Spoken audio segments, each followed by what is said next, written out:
If you want access to bonus episodes, reading lists for every series of Empire, a chat community, discounts for all the books mentioned in the week's podcast, ad-free listening, and a weekly newsletter, sign up to Empire Club at www.empirepoduk.com. Whatever the occasion, effortless elegance is right this way. Because Hilton brings you new ways to stay courtesy of the Nomad London. And it doesn't stop at award-winning dining in a space draped in velvet and illuminated by vintage chandeliers. No, this day goes beyond with unparalleled personalized service and attentive hospitality. Oh, and did we mention the Nomad London can be booked using your Hilton Honors points at Hilton.com? Hilton, for the stay. You don't need to use an oversized AI model for everything, just like you don't need to use an axe to slice a cake. Find out how smaller models can deliver the right results and help cut AI costs up to 90% at IBM.com. The AI built for business. IBM. Looking for an AI glow-up that passes the office vibe check? What?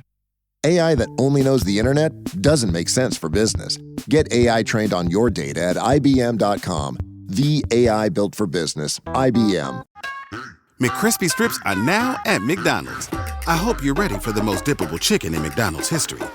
Dip it in all the sauces. Dip it in that hot sauce in your bag. Dip it in your McFlurry. Your dip is your business. McCrispy strips at McDonald's.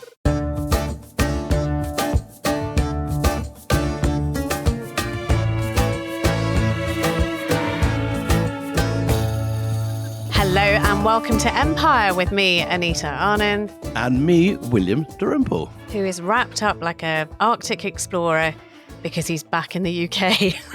Bit of a shock. Look, we're picking up the baton in our big Yalta relay race.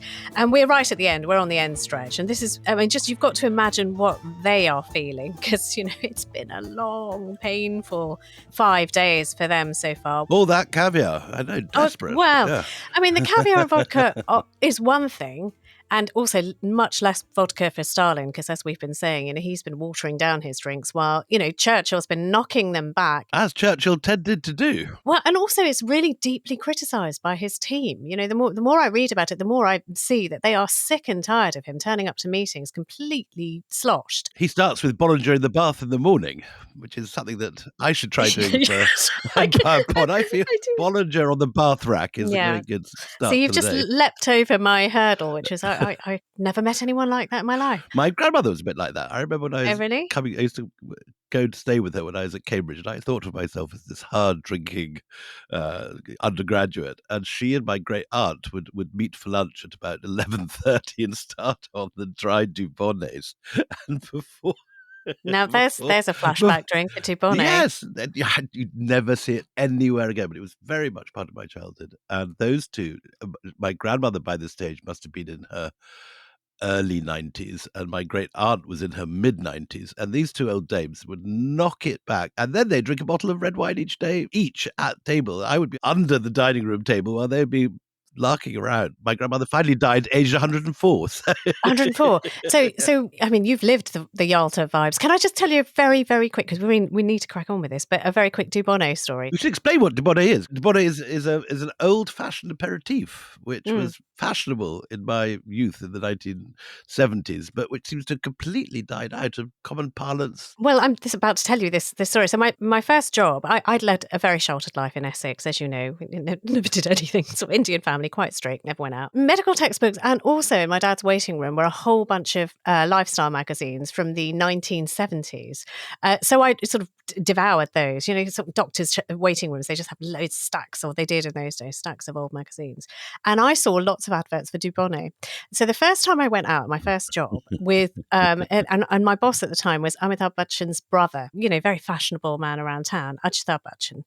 And he said, I'm going to buy everyone a drink. And I did not want to look like the town yokel. So I said, could I have a Dubonnet with a twist?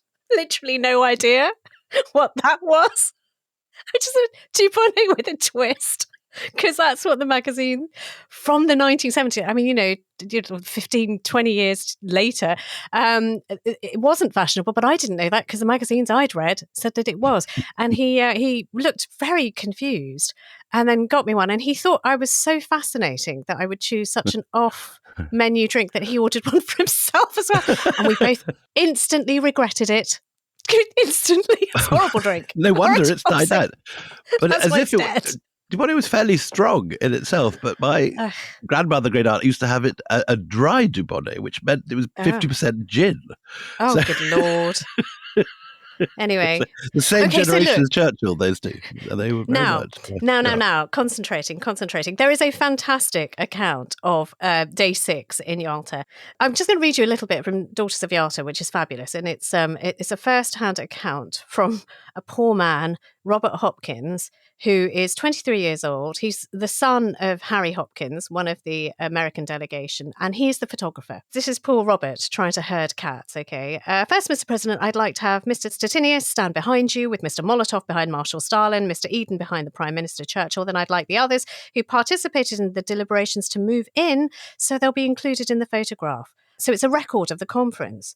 But no one's listening to him. So he's having trouble corralling all these 3 nations together, these statesmen. The senior military leaders are ranging free like wildebeest in the background. There are 3 large oriental rugs laid out in front of them in the Italian courtyard at the Livadia Palace where all of these talks have been taking place.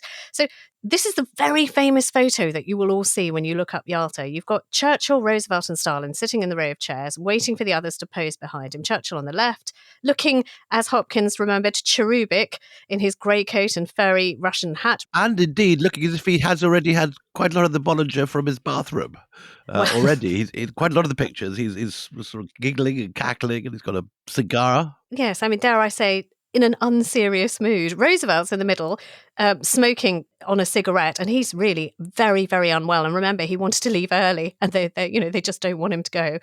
So he's got this naval cape over his shoulders because he is so cold and so feeling ill. And Stalin, naval cape. I wondered what it was. It looks like he's going to the opera. yes, indeed. So poor old Hopkins is trying to get all the background cast to just look at the camera, but what he notices is that nobody's listening to him. The delegates are behaving like a group of unruly school children having a class picture taken. No one is listening to the instructions. So the photograph that you see after all of that, and poor Hopkins trying to get them in order, is one where none of the background are looking at the camera. You've got the 3 of them looking in different directions. Like literally no one is sort of recording this for posterity. It is such a fabulous photograph. Churchill is laughing his head off. Stalin's looking in the wrong direction. The chiefs of staff are chatting to each other at the back.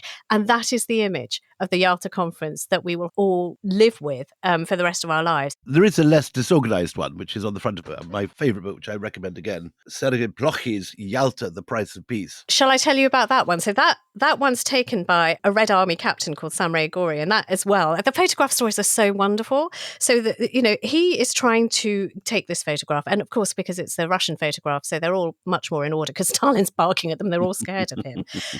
But he takes this photograph. He thinks he's got the image, and in his haste, because his hands are slightly shaky because you do something for Stalin, your hands shake. He opens his camera before rewinding the film, and he thinks, shit, and he thinks he has ruined the film. And Gori, who knows Stalin personally vets official photographs of himself, has 10 minutes of pure hell where he thinks, I'm going to die. My life is hanging by a thread. Indeed, that's what he said. And luckily, when he gets to the darkroom, the shots are undamaged. And that is your photograph, which is also the photograph that exists in Pravda. And that one is a wonderful one. You've got all 3 of them getting on very well, apparently, in this picture. This is the picture that makes it look as if the big 3 are all absolutely on the same page. Churchill is smirking with a cigar in his mouth. Roosevelt is looking towards Churchill, but maybe slightly past him. And Uncle Joe is sort of leaning in, looking as if they're all getting on like a house on fire. You never detect that the Cold War was about to break out a year later. And Europe would be ripped into pieces. Now, Yeah. I draw your attention to the photographs because I think they symbolise the entire Yalta conference, which is there's this projected image of look at us all together, but there is absolute disarray in the background. Really, seriously disarray with people, we've talked about this in the last couple of episodes, going behind each other's backs, having secret meetings with each other and not telling their allies. And it's pretty messy. So look, let's get back to the day itself. So, they have their 4:30 as usual. They start their big meeting. They do this every day in Yalta. Just to remind people that it's the foreign ministers who get together in the morning and try and thrash out the details from the day before, and then the grown-ups, the big three, Stalin, Roosevelt, and Churchill, meet at 4:30, and at that time they have what they call the plenary session, where the future of Europe is about to be, and the world, the wider world, Asia too, is discussed, and these are some of the most crucial hours, because from this the map of the world will be changed for the next, well, what is it, 50 years. But the foreign ministers can't agree. And this actually sets up the afternoon. And it's kind of like a theme of the conference where they send the foreign ministers off and say, do the work. And in the evening, we'll agree things. We'll be sort of beneficent. Or that's certainly what Roosevelt is hoping. That's what he wants. He wants this to be a huge legacy building, epoch making conference. The peace will be won. We are going to remake the world in a better image. But the thing is, they haven't been able to agree. And that's because, again, the subject of Poland has come up. And there is this huge, again, row over who should lead Poland. Now, it's kind of a redundant conversation because the Soviets have already got their friendly government in, the Lublin government. You can say that this for the entire conference, that it's held with the Soviets already in control of all of Eastern Europe, and so and no one wants to go to war again. In a sense, 9/10 of it is settled before they ever actually sit down at the table, which is why it results in this catastrophe for Eastern Europe, which anyone all the way from Berlin eastwards regards as the great betrayal. Exactly that. But do you remember the last time that Poland was raised, there was this kind of really odd statement that was wafted by the Soviets to try and shut everybody up, which is, we will have some kind of democratic process sometime in the future. We'll do a thing. We're not saying what the thing is, but it'll be a thing. And it's going to be a democratic thing. No, totally. It's going to be, on democracy. No details of any sort. Exactly. No, but Churchill has completely had time to think about this. And in the sobriety of the morning, thinks, actually, this is not okay. We need to put the wording of what this new government in Poland. After all, we went to war because of Poland. That was the reason we entered the war. We need to know what it is. So they start then in the afternoon thrashing out how this government is going to be formed because they want some clarity now. God, you're quite rightly. It's the most sort of nebulous offering that the Soviets have made. So they start talking about having the addition of non-fascist and anti-fascist politicians. That's very important. And they don't think the Soviets will object to that because they don't like fascists.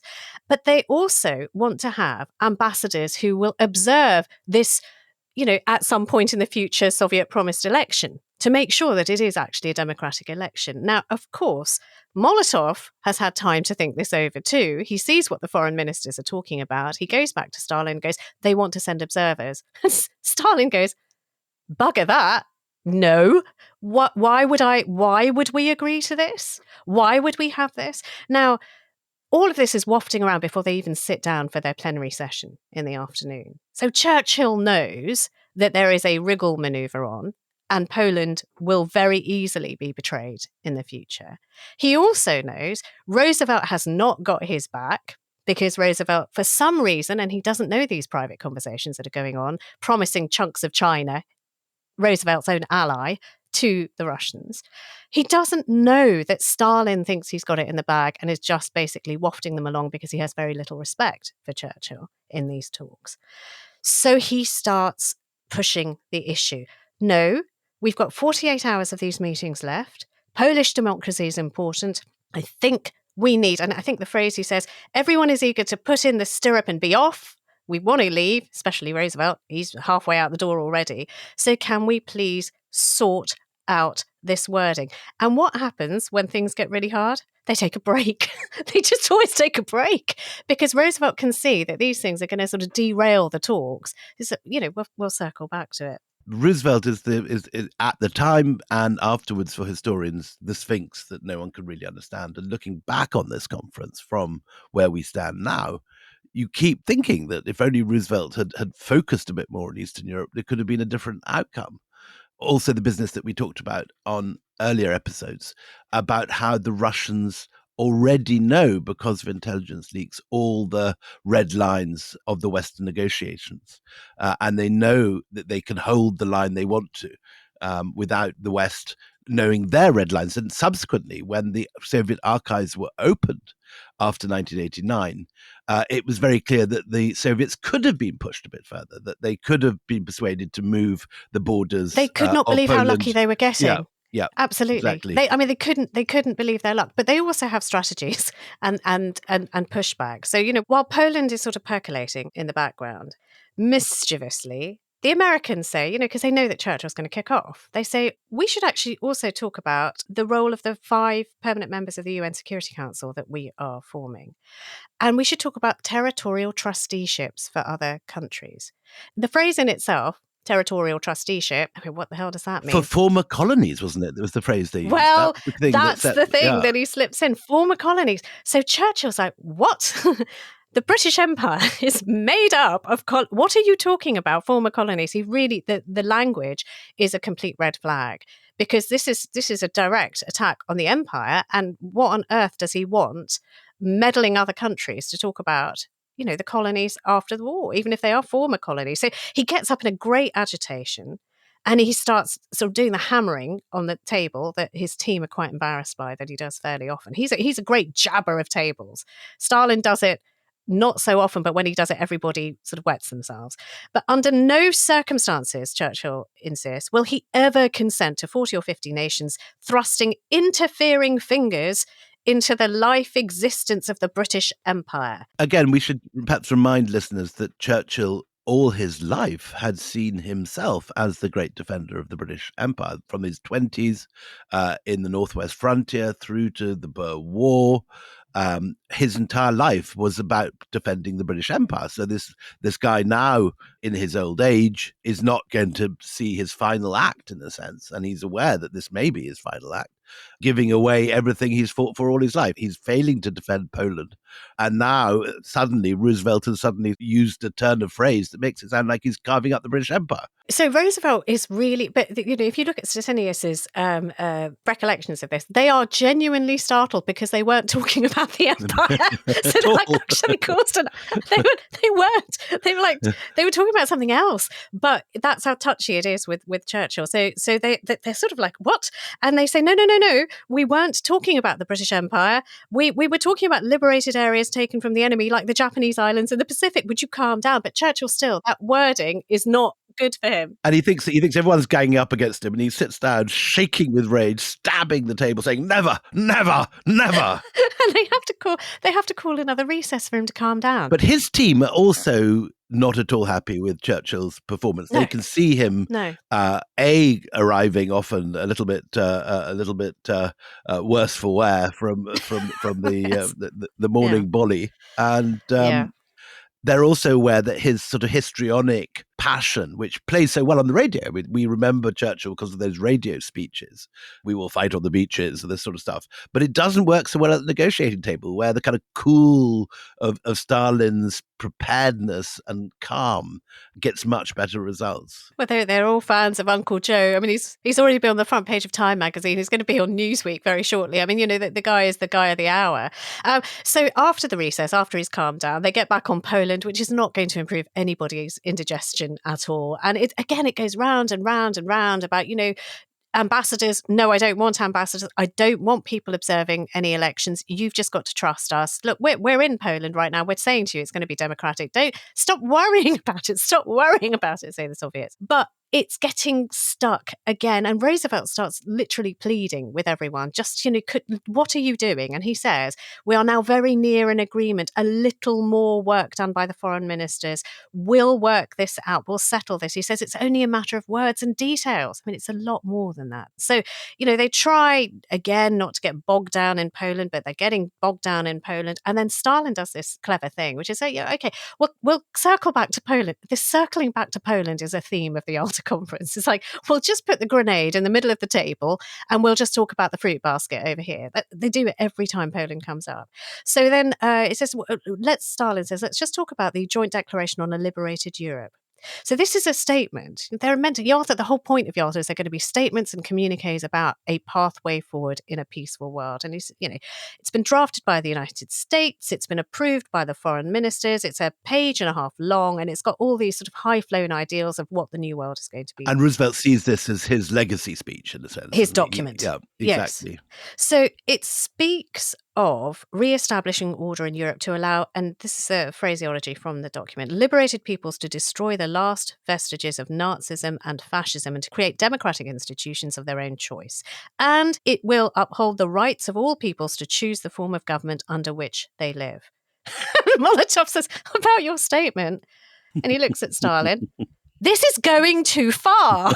It seems like quite a nice thing. This is going too far.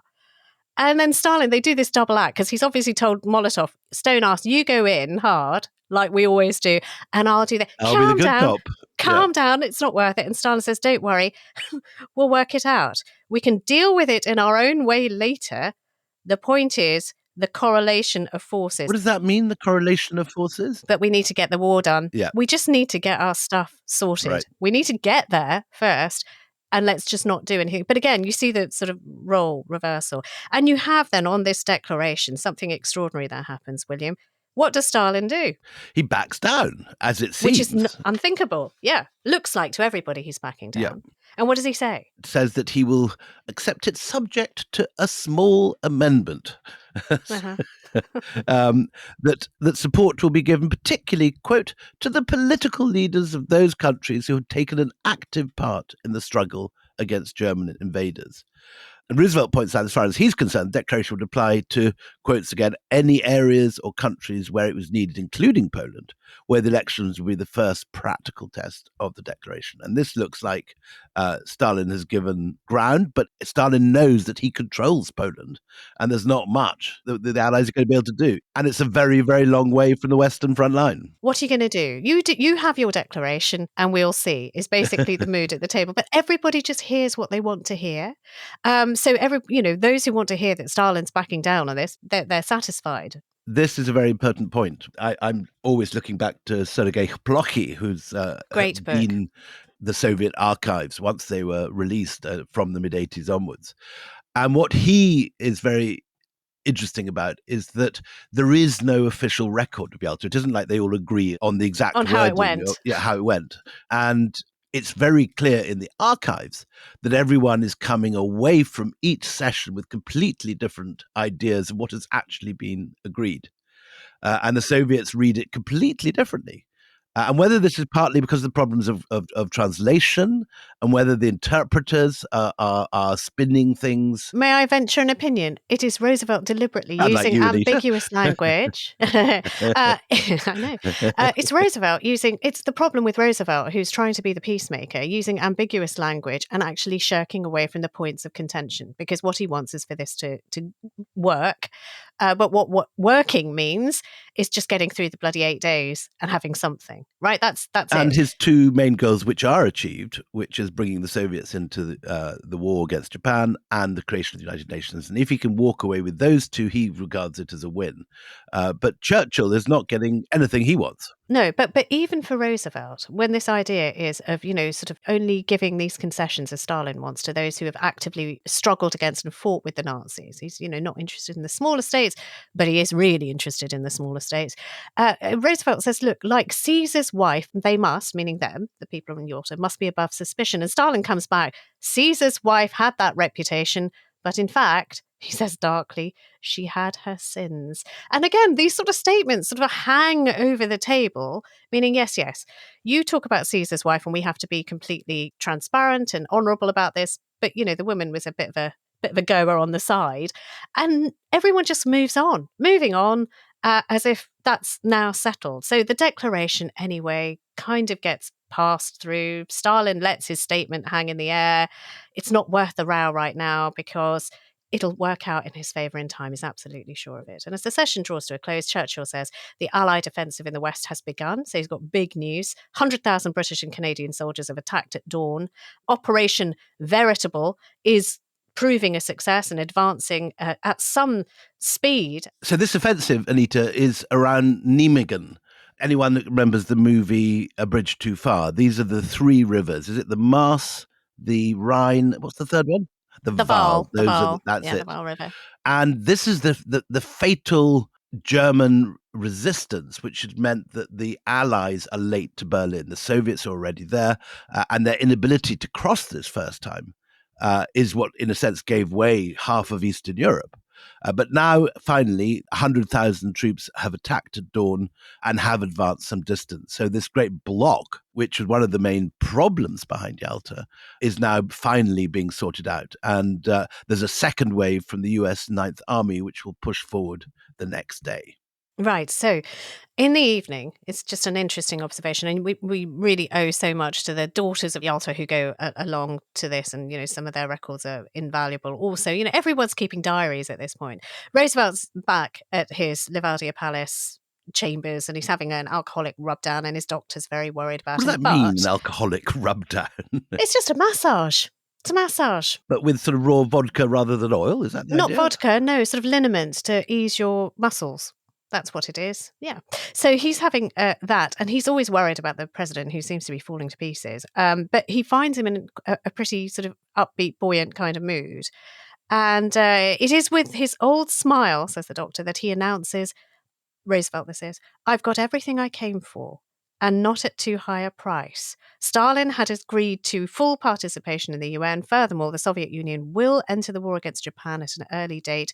The only fly in the ointment is Poland. Now, that fly is the thing that's keeping Churchill, who's not having an alcoholic rub at all, really stressed out in the Vorontsov Palace. And, he's cabling his cabinet, trying to press on Poland, talking to the exiled government in London, saying, look, this is what's happening behind your back. Tell them this is what's happening. And he says, we need to make sure we understand what's going on in Poland, because once that train starts moving and we're not on it, we have no control about the direction of Poland. We're not enormous fans of Churchill on this podcast, and we've done whole issues on the Bengal famine where he's Churchill right here. But here is absolutely the point when Churchill gets it, Roosevelt doesn't. And Churchill realizes that not just Poland, you can read the whole of Eastern Europe, is being given away at this point to the Soviets. And he says at one point, they don't seem to realize that Russia is a police state. And he gets this crucial point. He foresees what will happen to Eastern Europe in the 50s and 60s and the 70s.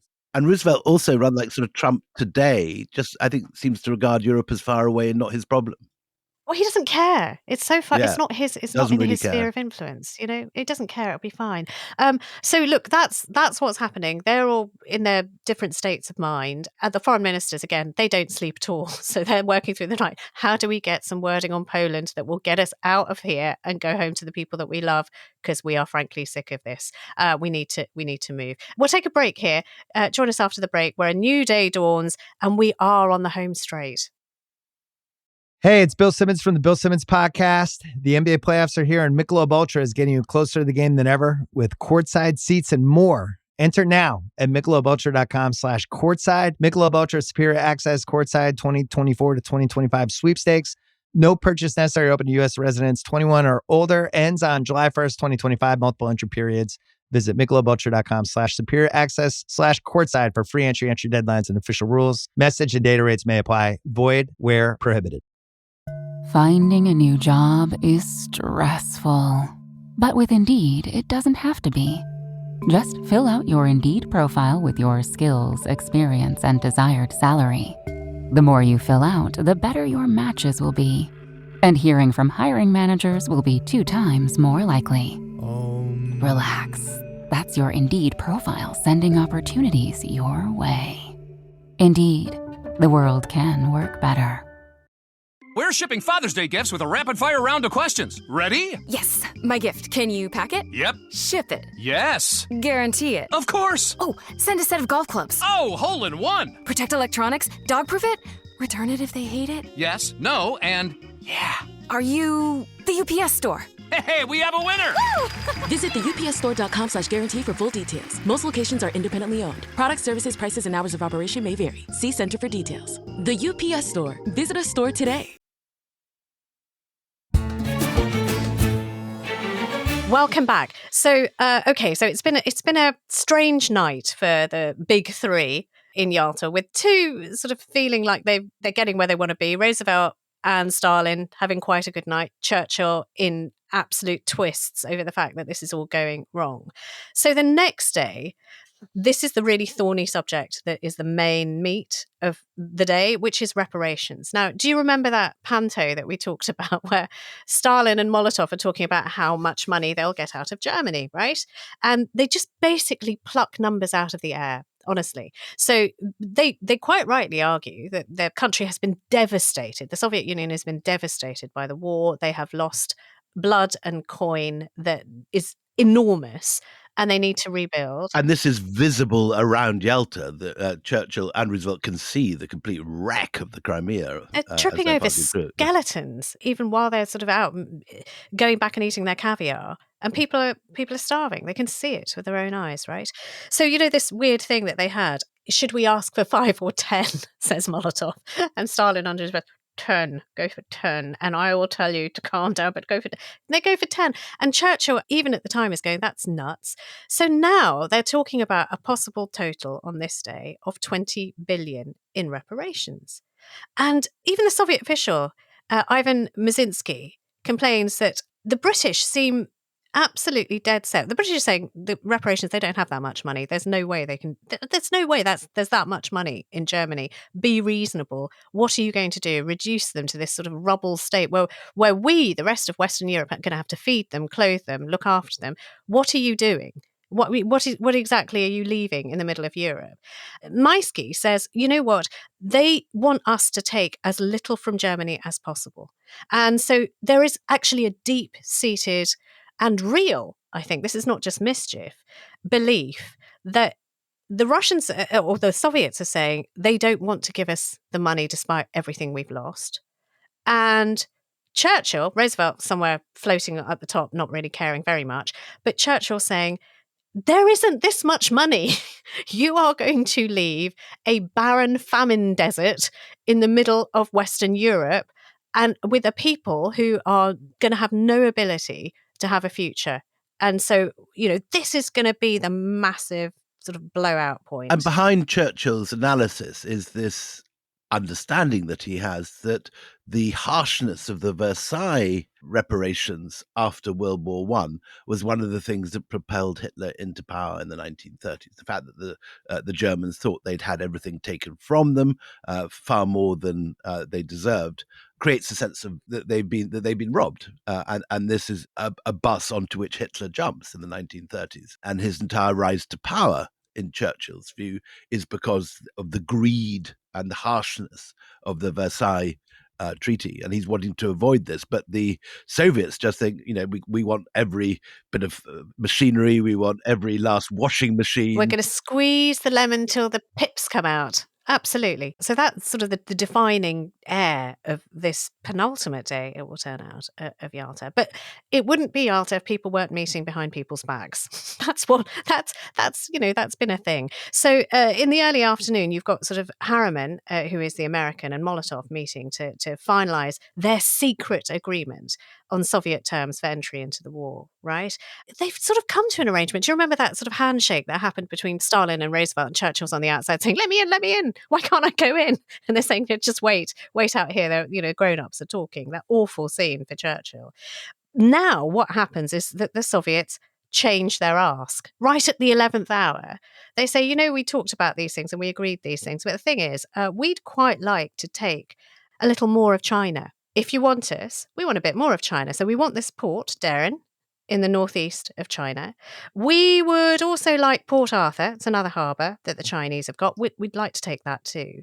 And we'd like the Manchurian Railroad as well. And this is all stuff that Russia had lost. I mean, you were going to say this is the great Japanese victory over the Soviets in 1905. We talked about this, didn't we, in another podcast? But this is horrifying to Harriman, who's like, why are they changing the rules? What on earth are they doing? And he sort of says, I can't agree to this. I need to talk to Roosevelt about this. And just to flag why this is important, if you control the Manchurian Railroad, you have the back road into China. And this is all part of supporting Mao and Chinese communists. So again, those that attack Yalta say that not only does it giving away great chunks of Eastern Europe, it's one of the main ways in which the communists come to power in China. That's the argument of those who regard this conference as a disaster. And this is the point at which suddenly that new front is opened up in the Russian diplomacy. So this is just for Roosevelt, who thinks his deal is done and he's already sort of packing his handkerchiefs and things. This is a disaster because he's already betraying his ally Chiang Kai-shek by giving away bits of his territory that he's already agreed to. And now what? He's meant to agree to paralyze his country and all the major routes and ports that he's being asked to give them away. So they're all in a real fluster. Again, just imagine these big three sitting around a table. Imagine that photograph of, oh, we're such friends. We're sorting it all out. And there's just this horror show going on in the background. And Harriman realizes what a big deal this is, doesn't he? He stalls. And he said he can't possibly agree to this without consulting the president. And the president says, I'm not doing it. He assumes that Roosevelt will require both Port Arthur and Darren to be free ports, and that the Manchurian Railway, at the very least, should be operated jointly by the Chinese and Soviets, rather than the Soviets having complete control. This opens the door to what will befall the whole Eastern Front and China in the immediate post-war period. So this is, again, a crucial outcome of Yalta. All of the swirling resentments are going around. So there's Poland. Now there's the added tension for Roosevelt of what the hell is Stalin asking for, in China now. This is all just moving too fast. So Churchill, perhaps trying to get on the front foot, starts talking about the repatriation of prisoners of war. Let's talk about something else that we can maybe agree on. What does Stalin want the British to do with the enormous number of former Russian POWs that they're holding? And Stalin just waves his hands, return them all as quickly as possible. And those who fought for the Nazis will be dealt with, he says. That's, what that means for him. So Churchill then asks, can you tell us how many British POWs the Red Army has liberated? And if you have, could you just make sure you treat them well? He begs for good treatment for them. Every mother in England is anxious about the fate of our prisoner sons. And Stalin says, yeah, sure, send a liaison. We'll get them behind Red Army lines. They'll be cared for. It's fine. So it looks as though, there are concessions being made. They can do something, even though Stalin has said his will be dealt with. And nobody asks him, what do you mean by that? What do you mean exactly by that? So again, you've got Roosevelt trying to sort of convey this bonhomie. He's designed these special engraved fourth term inaugural medallions commemorating his recent election. And he does this huge giving over to Churchill, Stalin, Eden, Molotov. They all get a lovely medal. And then he and Stalin again withdraw to the study to confer about what were you saying about the ports? No, Churchill doesn't know any of this. So what the hell is going on? And he finally says, actually, I've got a red line. That port that you want, Darren, that's going to be a free port. This is Roosevelt saying this, is it? Roosevelt says it, yeah.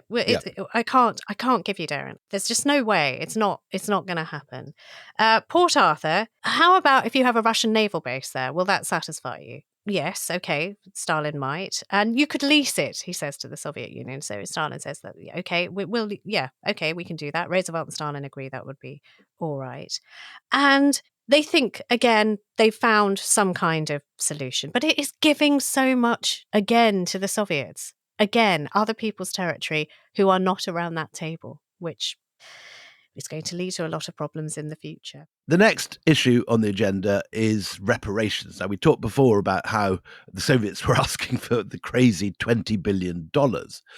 Churchill's war cabinet in London tells him not to agree to any specific total, arguing that 20 billion is anyway far too great and beyond all the capacity of a bombed, defeated, and perhaps dismembered Germany to pay. Churchill knows how much this will anger Stalin.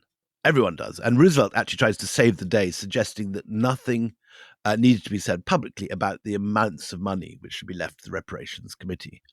But this does nothing to stave off Stalin, who's absolutely furious. And he clutches his chair so tightly that his, quote, brown hands go white at the knuckles. And he's very good at this, Stalin. He can play fury and strike fear even into his allies' hearts.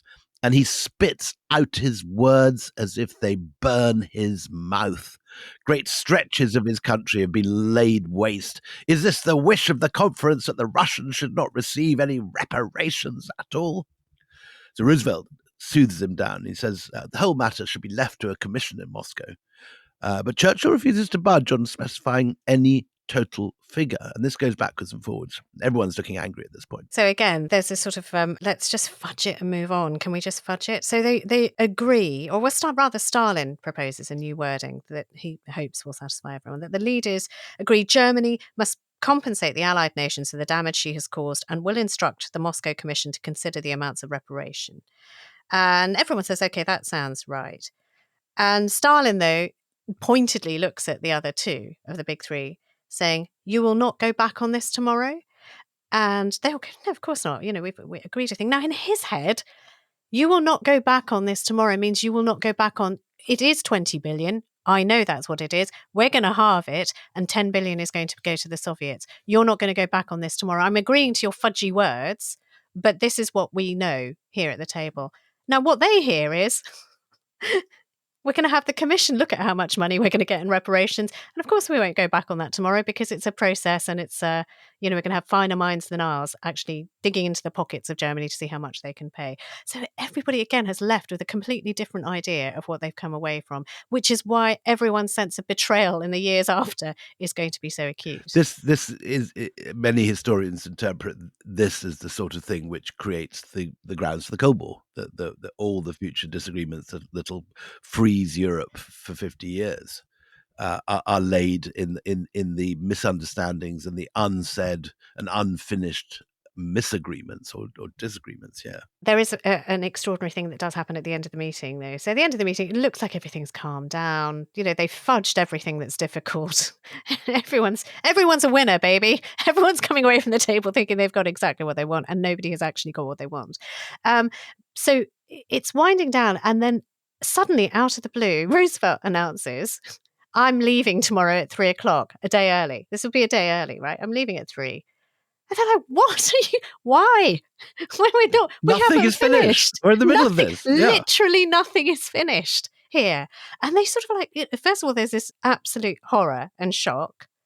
And then Churchill says, really, and he really pleads with them, you cannot, you must reconsider. We have not even got a conference communique. Now, these things are really important after a conference. It lays out all of the achievements, all of the objectives, and a pathway forward. It's like, if you're in a corporation, it's what they call a mission statement, okay? They haven't got one.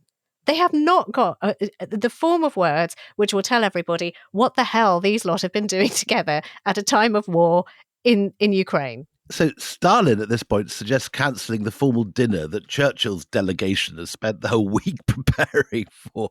They've got everything on their tables. Their kitchens are heaving. And this is meant to be Churchill's big moment. So, of course, he doesn't want to cancel the dinner. And he suggests instead that a communique is drafted by a committee, which will work during the night, but that the three big boys will sit down to their dinner.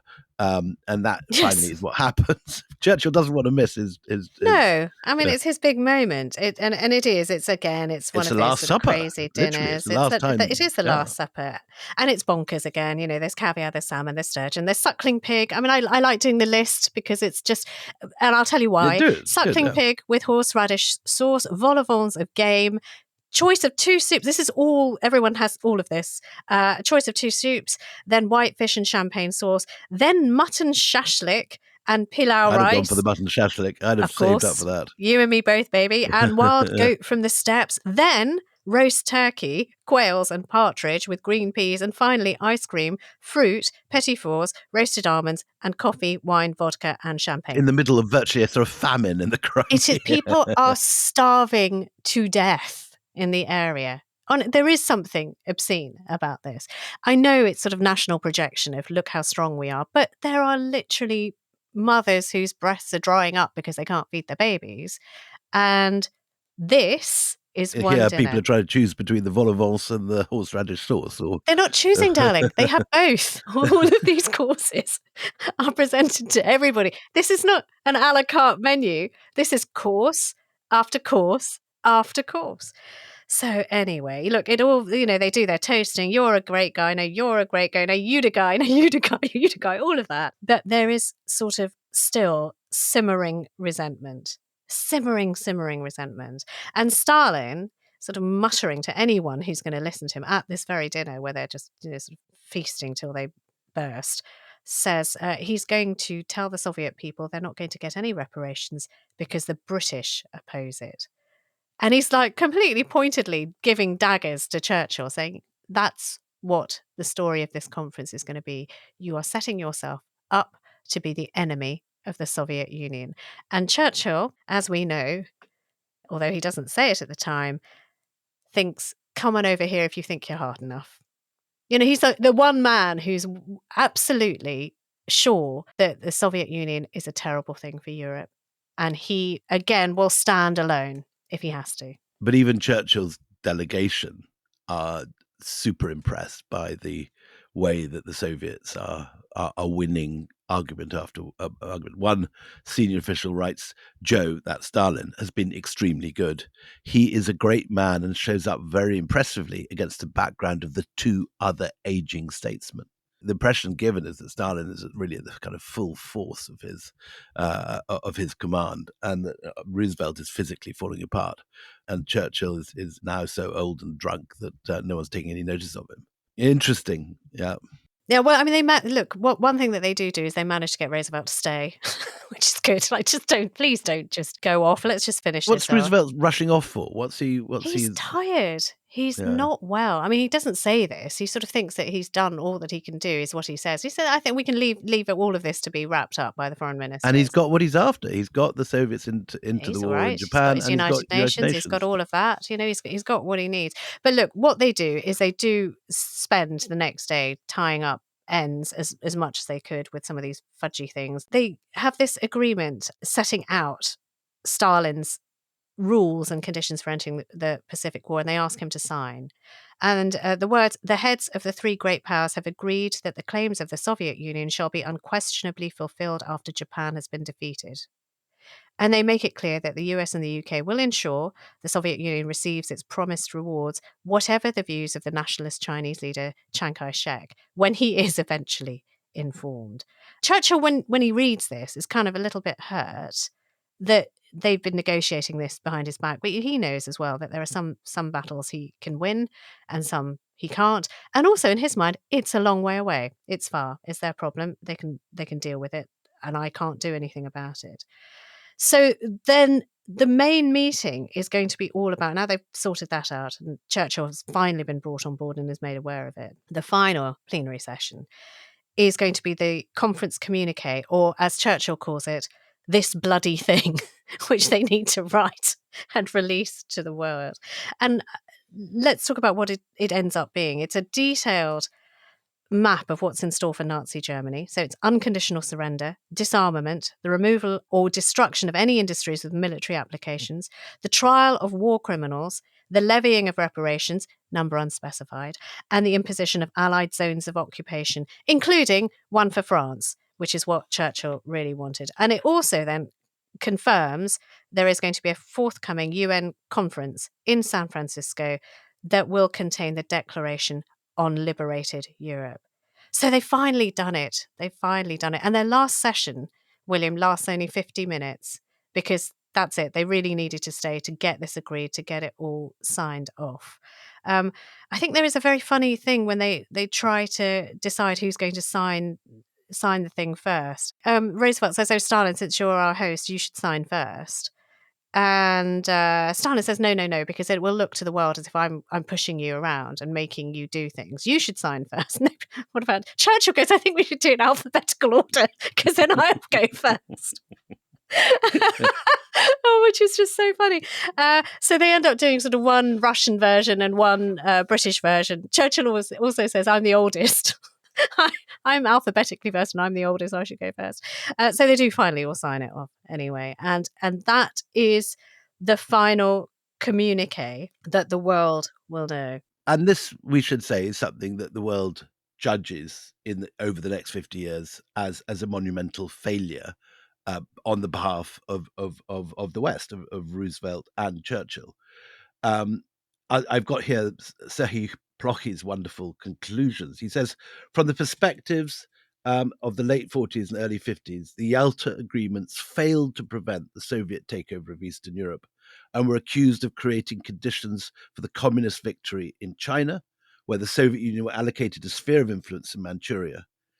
And yet, if diplomacy is the art of the possible, and if one were to judge the results of Yalta according to the geopolitical and military situation at the time, one would conclude that the Western leaders achieved considerably more than they were subsequently credited for. So this is the moment that so much is given away, but you can also argue that there's absolutely nothing they could have done given the fact that the whole of Eastern Europe was already in Soviet possession. There's a nice note also about my friend Timothy Garton-Ash, who writes in his book that when he first goes to Poland, he keeps hearing this very strange word in the 70s that people keep talking about Yalta, and he wonders what this means. Does Yalta mean fate? And in fact, it's the Polish pronunciation of Yalta, which for generation is a synonym for betrayal. For the Polish, this is the moment that they are put under the jackboot of Russia for the next 50 years. And the fact that they didn't hammer down the details of what was going to happen to Poland is arguably the greatest failure, that and giving away the Manchurian Railway. But Stalin holds the trump cards, and there's very little, there's very little maneuvering room that these guys have got. I was just going to say that actually, what else could they have done? I mean, they needed to end the war. They needed to work together. There is also an argument that if they hadn't have hashed together even this completely malformed and actually completely porous document that they produced at Yalta, the war could have dragged on and on and on and on and on and on, and how many more lives would have been lost? There is a school of thought they did the best they could under the circumstances that they were facing. There's a very nice final paragraph in Serhii Plokhy's book, and it's particularly interesting to read at the moment because this book was written before Trump comes to power, obviously, and yet it echoes all sorts of decisions that Europe's going to have to make now as Trump reassesses America's relationship with Putin. And here's what Plokhy writes. Plokhy is Ukrainian, so in a sense, he's very much from the part of the world that Yalta affected. Like any war, any peace is never a one-act play. It has its beginnings and its end, its ups and downs, its heroes and villains. It also has its price. As Yalta shows, no matter how hard democratic leaders try, there is always a price to be paid for making alliances with dictatorships and totalitarian regimes. If you support an ally of convenience and build up his power, it can then become difficult to keep him in check. Your enemy's enemy may well become your own enemy once the initial conflict is over, and unless the alliance is based on common values and principles. The world is too complex and dangerous a place for anyone to entertain the notion that democracies should ally themselves only with democracies, or that common values should serve as the sole foundation for future alliances. But Yalta shows that the unity of democratic states is essential to achieve their common goals. There will always be ideological or cultural differences, not only between enemies, but also between partners, as was the case of Yalta. And an appreciation of those differences is essential to avoid overinflated expectations. Well, the expectations are certainly high when they all leave each other and they give each other hugs. And Roosevelt gives Stalin 8 Legion of Merit decorations for members of the Soviet military delegation, saying, Thank you so much for having us. It's been lovely. He also then ends Thanks for all the caviar. with these words. Yeah. He says, "We will meet again soon in Berlin." And in the next episode of Empire, we are going to be joined by the fabulous Giles Milton, who is going to take us through the extraordinary scramble for Berlin and what happens after. If you think this was rancorous around the table, wait and see what happens. It's going to get worse. When the big three have to enact what they've decided at Yalta. Till the next time we meet, it's goodbye from me, Anita Anand. And goodbye from me, William Dalrymple.